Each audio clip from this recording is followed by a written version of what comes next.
Olá, viajantes da Rota 66 Espiritual. Que bom estar com você nessa jornada sobrenatural pela Bíblia Sagrada.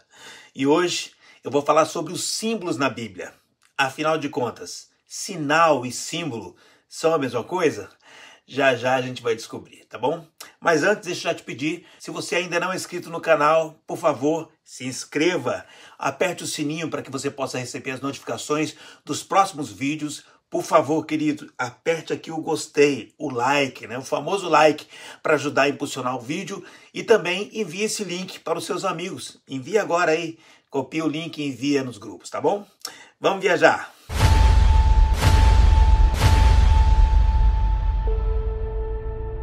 Bom, a primeira coisa que a gente precisa fazer é diferenciar símbolo das outras noções. Às vezes a gente mistura os termos nos nossos comentários, né? Mas é bom ter uma ideia melhor. Por exemplo, símbolo é diferente de metáfora. Na metáfora, nós nomeamos uma coisa de uma forma comparativa implícita. Um exemplo, a minha mãe é uma fera. Neste caso, a gente só está dizendo que ela é forte, uma guerreira, não que ela é um animal, né? Nós temos ainda símbolo. O que é símbolo? É aquele que a gente faz comparação de uma forma explícita entre duas coisas distintas, mas com o acréscimo de uma conjunção. Então, quando a gente fala assim, por exemplo, hoje eu trabalhei como um cavalo, né? Na verdade, eu não quis dizer que eu trabalhei puxando uma carroça, né? Eu só estava dizendo que eu trabalhei bastante, ou fiz um trabalho pesado, assim como muitas vezes o cavalo faz. Nós temos ainda o signo, que nos remete a algo bem definido. A gente tem até um ditado que pode ajudar a exemplificar isso. Qual que é o ditado? Onde há fumaça, há fogo. Então, a fumaça é um signo nesse caso. Nós temos a alegoria, ela é usada para ilustrar ideias complexas, né, de forma narrativa, como no caso da alegoria da caverna, do filósofo Platão, né? E hoje em dia nós temos emojis, né? Emojis, eu não sei direito como fala isso, né? A gente usa para representar diversas coisas, né? Representar amor, coraçãozinho, alegria, espanto, admiração, aplausos, etc, né?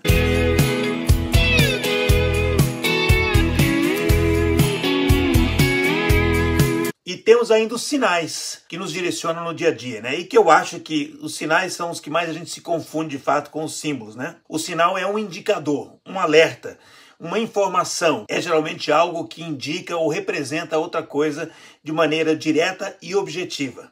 Nós temos os sinais de trânsito, por exemplo, que aliás, na sua grande maioria, eles são entendidos universalmente, ou seja, tanto no Brasil aí, né, que você está assistindo, né, como aqui nos Estados Unidos, os símbolos são semelhantes, as cores, né? Sinal de pare, sinal de stop aqui, são da mesma cor, né? São semelhantes, né? Totalmente inteligível, né? Tanto no Brasil quanto aqui, né? Nós temos o semáforo, né? É algo que, criado por convenção, né? Foi definido que a luz verde representa siga, a amarela, atenção, e a vermelha, pare. Então, a gente pode viajar por aí que a gente vai encontrar esses símbolos, né, no mundo inteiro. Os sinais na porta do banheiro, por exemplo, né, quando você vê lá, ou tem uma silhueta, que fica mais fácil de entender, é homens e mulheres, né, e tem em vários lugares, em vários países da mesma forma, ou também nós temos pelas cores, né, você chega num lugar, não está falado de homens e mulheres, mas tem cor azul e cor rosa, então você já entende, cor azul para os homens, cor rosa para as mulheres, né.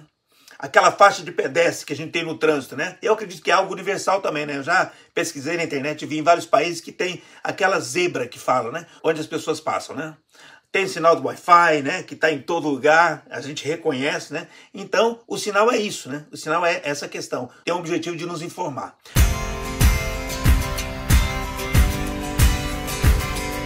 Mas hoje o assunto é o símbolo, os símbolos da Bíblia, né? Então vamos falar um pouquinho dos símbolos, né? O símbolo é algo que não apenas nos informa algo objetivamente, como no caso do sinal.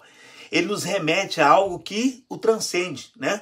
Em outras palavras, enquanto o sinal nos informa, o símbolo nos transporta para uma realidade maior. E eu vou dar um exemplo disso agora, né? As pessoas pegam alguns pedaços de tecido, costuram, bordam algumas letras, alguns sinais ali, desenhos, e a gente tem o quê? A bandeira do Brasil, né? Que representa o quê? Uma nação, um povo, um sentimento, um coração, uma emoção, não é isso? Então, ela é colocada no esporte, no meio artístico, no exército, no governo, entende? Não é tecido, não é apenas um bordado, não é um sinal informativo, ele é um símbolo. E olha que interessante, outra ideia aqui, nós temos o sinal de mais, né? E algo que nós usamos para quê? Para somar, adicionar as coisas, né? Mas se você vê um sinal de mais em vermelho com um fundo branco, o sinal de mais passa a ser uma cruz. E mais que isso, ela passa a representar a Cruz Vermelha, que é o quê? Uma organização internacional de apoio médico às nações. Então nós temos os símbolos nas religiões, que é a estrela de Davi, por exemplo, no judaísmo, a crescente, né? A lua crescente com uma estrela que tem no islamismo, né? A roda dourada do Dharma no budismo e o Yin e Yang, que é o símbolo do taoísmo.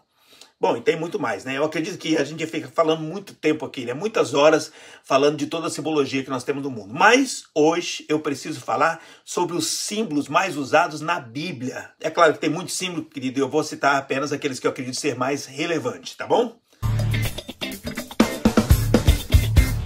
Dentre os símbolos concretos, nós temos, por exemplo, a circuncisão, introduzido em Gênesis 17. Deus estabelece um pacto com Abraão e diz para circuncidar todos os nascidos do sexo masculino. A circuncisão é um tipo de operação de fimose, para que você entenda melhor, né? E o que ela representa? Ela representa a consagração do povo de Abraão a Deus. E era um requisito físico e espiritual para todos os homens da casa de Abraão e para aqueles que se unissem a eles. Em Gênesis 17 diz: todo homem entre vós será circuncidado, e isso será por sinal da aliança entre mim e vós. Então este ato tornou-se um ritual fundamental na tradição judaica, simbolizando a relação especial entre Deus e o povo de Israel, descendente de Abraão. As palavras circuncisão, circuncidar, circuncidado são citadas quase 100 vezes na Bíblia. Então a circuncisão era uma coisa importante de fato, né? Não era apenas um ato físico, mas também possuía profundas implicações teológicas, né? Ela é um sinal de fé, de obediência, de pertencimento a esse pacto que Deus fez com Abraão. E aí nós vamos para o Novo Testamento, em Lucas 2:21, está escrito: e quando se completaram 8 dias para circuncidar o menino, foi-lhe dado o nome de Jesus, como fora chamado pelo anjo, antes de ser concebido no ventre. Então ele está falando de Jesus, portanto, Jesus foi circuncidado. A circuncisão só foi debatida depois por Paulo, porque ele começou a pregar para os gentios, né? E como ele pregava a conversão a Cristo e não ao judaísmo, ele não via a necessidade, de fato, da exigência da circuncisão para os não-judeus. E apesar dele enfrentar, né, muitos conflitos, muito debate sobre isso, ao final, lá no Concílio de Jerusalém, foi debatido e ele acabou conseguindo com que a sua defesa fosse reconhecida de fato.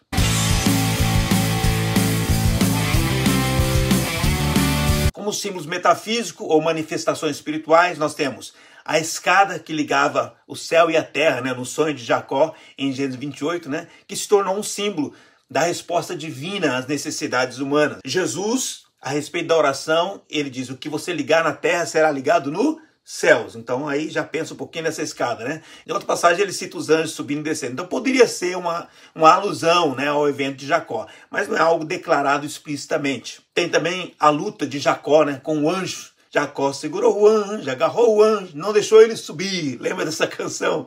Então, mas ela é citada apenas uma vez mais pelo profeta Amós. Ainda assim, no meio cristão, a luta se consolidou como um símbolo de transformação, né? É ali que Deus muda o nome de Jacó para Israel.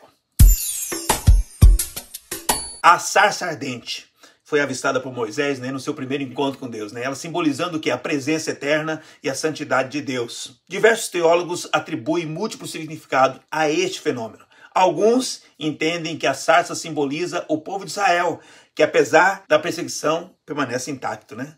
Alguns veem a sarça como um prenúncio do destino de Moisés, né? Há uma ideia ali que Deus pode transformar algo simples, como um arbusto espinhoso, em um milagre, refletindo o seu plano para Moisés, né? A sarça queimava sem intervenção humana e sem se consumir, né? Um fenômeno que desafia as explicações científicas, marcando uma verdadeira manifestação da glória de Deus. Portanto, a sarça ardente simboliza não apenas a autossuficiência de Deus, pois o fogo não necessitava de combustível externo, né? Mas também a graça divina, né, que se manifestava através de uma simples planta, né? O detalhe importante é que todo o simbolismo que tem nessa questão, né, é mais teológica do que bíblica, né? A sarça só é citada mais 2 vezes na Bíblia e não como um objeto direto, ou seja, não está falando especificamente da sarça, né? Ela é citada por Moisés, na bênção em Êxodo, e por Jesus, tanto em Marcos quanto em Lucas, né?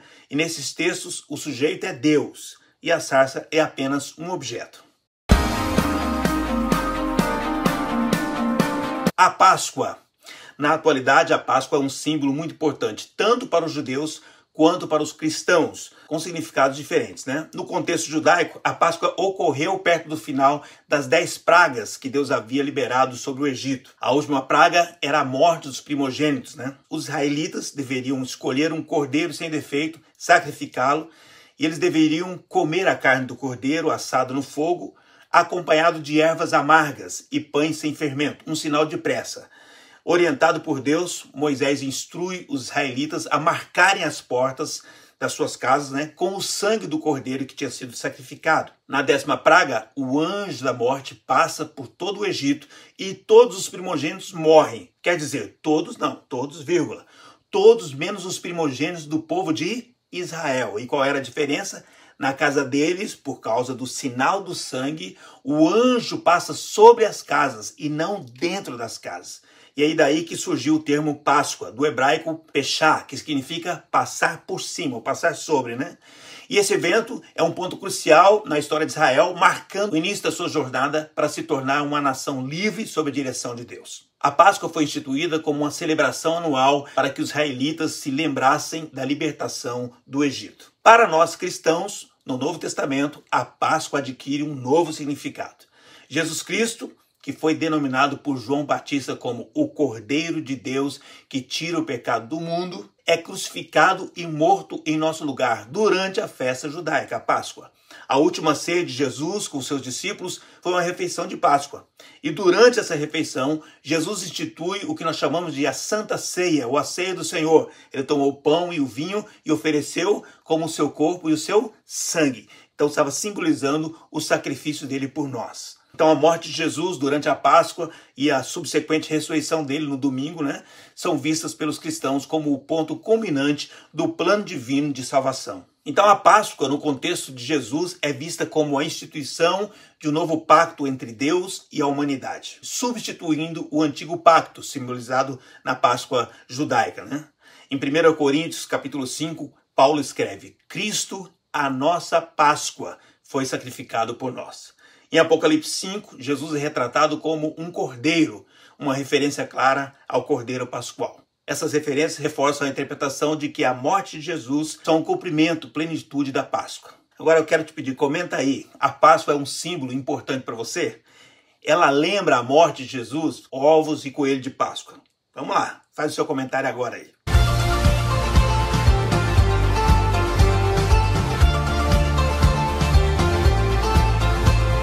O Mar Vermelho.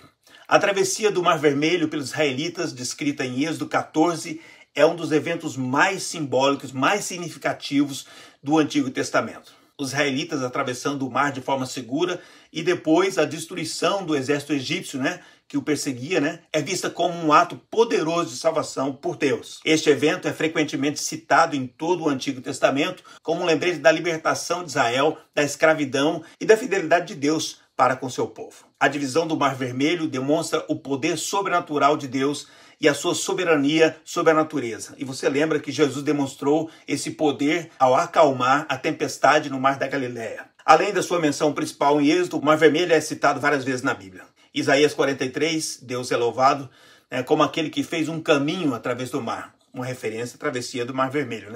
Em 1 Coríntios, Paulo diz: nossos pais foram batizados em Moisés, na nuvem e no mar. E em Apocalipse 15 tem a menção do mar e do cântico da vitória. Glória a Deus, Por isso, tanto na Bíblia como na tradição cristã, o Mar Vermelho, de fato, é um símbolo de extrema relevância usado para declarar a salvação e o livramento de Deus.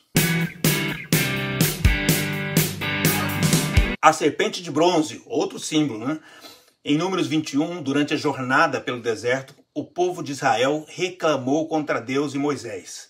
E aí, como consequência disso, surgiram serpentes venenosas entre eles, entre o povo, causando muitas mortes. Em resposta ao arrependimento do povo, Deus instruiu Moisés a fazer uma serpente de bronze e colocá-la em uma haste, um poste. Então, toda pessoa que tinha sido mordida por uma serpente, quando olhava para a serpente de bronze, era imediatamente curada. E o que Deus estava ensinando com isso? Que aquilo que estava causando a morte deles havia sido aniquilado naquela haste, naquele poste que era aquela serpente, né? Então, ao olhar para a serpente na haste, eles criam na cura, na resposta de Deus e principalmente no livramento da morte. A serpente de bronze, ainda que não é citada, ela ficou muito tempo entre os israelitas, né, por séculos. Por quê? Porque muitos séculos depois, o rei Ezequias destrói a serpente de bronze porque ela tinha se tornado um objeto de adoração. Eles tinham até dado um nome a ela, né, que era Neustan. Quer dizer, o propósito original tinha sido distorcido e então o povo tinha transformado solução em um problemão. Por isso é que Ezequias destruiu aquela serpente. Será que a gente tem que destruir algumas coisas que têm se tornado também um problemão ao invés de solução? Pense nisso aí, querido, é muito importante, né? Em João 3, Jesus se compara à serpente de bronze e diz: assim como Moisés levantou a serpente no deserto, é necessário que o Filho do Homem seja levantado, para que todo aquele que nele crê tenha vida eterna. Então, a serpente de bronze é vista como um símbolo antecipatório da crucificação de Jesus Cristo, que na cruz se fez maldição em nosso lugar, e na cruz ele levou sobre si as nossas dores, as nossas enfermidades, né? E a nossa morte, né? O castigo que nos traz a paz estava sobre ele, e pelas suas pisaduras nós somos sarados. Amém, querido? Glória a Deus por isso. Viajando, sem nunca desistir, eu sei exatamente pra onde ela vai me conduzir. O maná. Antes, deixa eu te pedir, aperta o like aí, querido, aperte o gostei, né? É muito importante para o canal. Mas vamos lá. Conforme descrito na Bíblia, o maná foi o alimento miraculoso que Deus providenciou ao povo de Israel durante a sua jornada de 40 anos pelo deserto. Esse alimento é carregado de simbolismo. O maná simboliza a providência e o cuidado de Deus pelo seu povo. O fato do maná ser fornecido diariamente ensinava a dependência diária de Deus. E com a porção dobrada na sexta-feira, antes do sábado, né, ensinava que o povo não deveria colher no sábado. Ou seja, tinha que ter um tempo que era para Deus, não era para trabalho, né? Então isso é muito importante, o nosso tempo com Deus. Em Êxodo 16 fala sobre o maná, detalhando como ele deveria ser colhido, as instruções, né, de como consumir, preservação, coisas nesse sentido, né? Algo muito interessante é o fato de que o povo deveria colher logo cedo o maná. Por quê? Senão ele seria derretido pelo sol. Uma lição fantástica, né? Nós devemos o quê? Aproveitar a oportunidade no momento certo. Não deixar o sol derreter a nossa bênção. Fica atento aí, querido. Mas mostra outra coisa interessante, né? Não adiantava pegar mais do que necessitava, porque o que não fosse consumido apodrecia.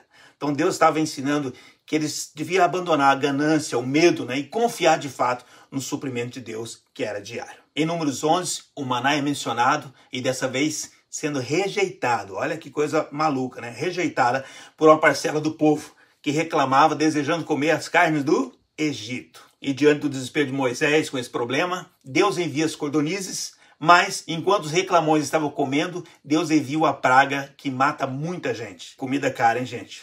Ou seja, quem tinha saído do Egito, mas levava o Egito dentro de si, foi enterrado no deserto. Em Deuteronômio 8, Moisés lembra ao povo sobre o maná como uma comida vinda dos céus, e cita a frase que Jesus iria dizer a Satanás no deserto: nem só de pão vive o homem, mas de toda a palavra que sai da boca de Deus. Aleluia. O maná só cessou após os israelitas comerem dos frutos da terra de Canaã, simbolizando uma nova fase de provisão de Deus para o seu povo. Neemias fala sobre o maná, no Salmo cita o maná também, e Jesus também diz em João 6, né? Se comparando ao maná, ele diz: eu sou o pão vivo que desceu do céu. Se alguém comer desse pão, viverá eternamente. Aleluia. Querido, eu gosto muito, né, de fazer a comparação da palavra de Deus com o maná. Uma coisa minha que eu amo fazer, né? E eu sempre digo, né? A palavra de Deus, a Bíblia, é o manual que nos orienta e o maná que nos alimenta. Eita Deus! O cajado de Arão. O cajado de Arão se tornou um símbolo significativo também, representando o poder, a autoridade e a presença de Deus. Vários episódios no Antigo Testamento destacam o papel do cajado de Arão, cada um contribuindo para esse simbolismo, né?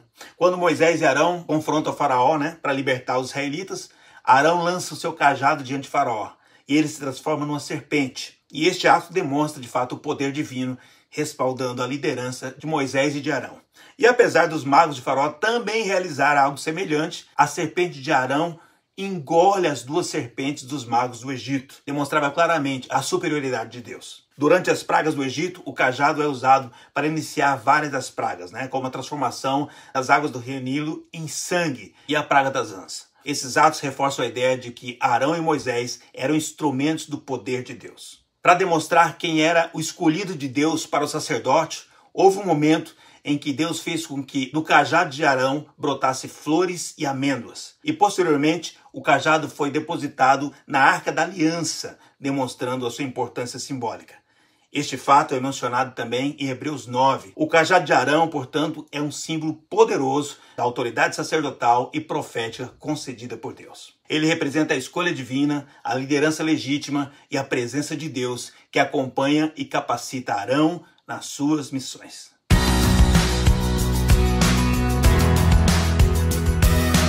As tábuas dos 10 mandamentos, também conhecido como as tábuas da lei, são um dos elementos mais simbólicos também fundamentais na tradição judaico-cristã. Elas simbolizam a revelação direta de Deus a Moisés no Monte Sinai. Elas simbolizam o pacto entre Deus e o povo de Israel. Os mandamentos fornecidos são os termos dessa aliança, estabelecendo as bases de uma relação entre Deus e o seu povo escolhido. Os 10 mandamentos foram a espinha dorsal da lei mosaica e estabeleceram os princípios fundamentais que governam não apenas as ações, mas também as atitudes do coração. Elas abrangem deveres para com Deus, como a adoração exclusiva a Deus, a proibição de idolatria, e também para com o próximo, como honrar os pais, não matar, não cometer adultério, não roubar, etc. Para o povo de Israel, as tábuas e os mandamentos que elas continham serviam como guias para a vida santa e agradável a Deus. As tábuas eram guardadas na Arca da Aliança, que simbolizava a presença de Deus no meio do seu povo. No cristianismo, os 10 mandamentos continuam a serem vistos como vitais, embora a interpretação da aplicação deles tenha sido influenciada pelo ensino de Jesus. Jesus, que colocou os 10 mandamentos de um modo simplificado em 2 mandamentos. Quais são os 2 mandamentos? Amar a Deus sobre todas as coisas e ao próximo como a si mesmo. E quando ele disse que nós devemos amar a Deus, isso nos leva a cumprir os 4 primeiros mandamentos dos 10. E quando ele fala para a gente amar o próximo como a nós mesmos, ele nos leva a cumprir os 6 últimos mandamentos. 10 mandamentos permanecem um símbolo poderoso de ética, moralidade e a relação contínua entre Deus e a humanidade. Amados, como os símbolos são muitos na Bíblia, eu vou terminar de falar sobre eles no próximo vídeo, ok? Se você ainda não é inscrito no canal, por favor, se inscreva e compartilhe esse link. Vamos orar. Pai amado, eu quero te louvar e te agradecer por esse momento tremendo na tua presença. Obrigado por cada símbolo e tudo que ele representa para nossas vidas. Obrigado porque o Senhor deixou esses símbolos para que eles pudessem nos ensinar de alguma forma. E eu quero te pedir em nome de Jesus que nós possamos pegar cada ensino desse e trazer para nossas vidas. Como nós podemos usar? Que o Senhor possa nos abençoar, iluminando as nossas vidas com a tua palavra. Eu te agradeço muito por essa viagem, porque ela foi poderosa. Quero te pedir que abençoe a cada pessoa que está nos ouvindo. Cada indivíduo, cada casal, cada família, pai, filho, cada ministro, ó Deus, cada servo do Senhor, cada profissional, todos aqueles que estão viajando na Rota 66 espiritual, que sejam abençoados no nome de Jesus. Amém. Amém, querido. Glória a Deus. Deus te abençoe muito, muito. Até a próxima viagem com os símbolos, os outros símbolos, na Rota 66 espiritual. Deus te abençoe.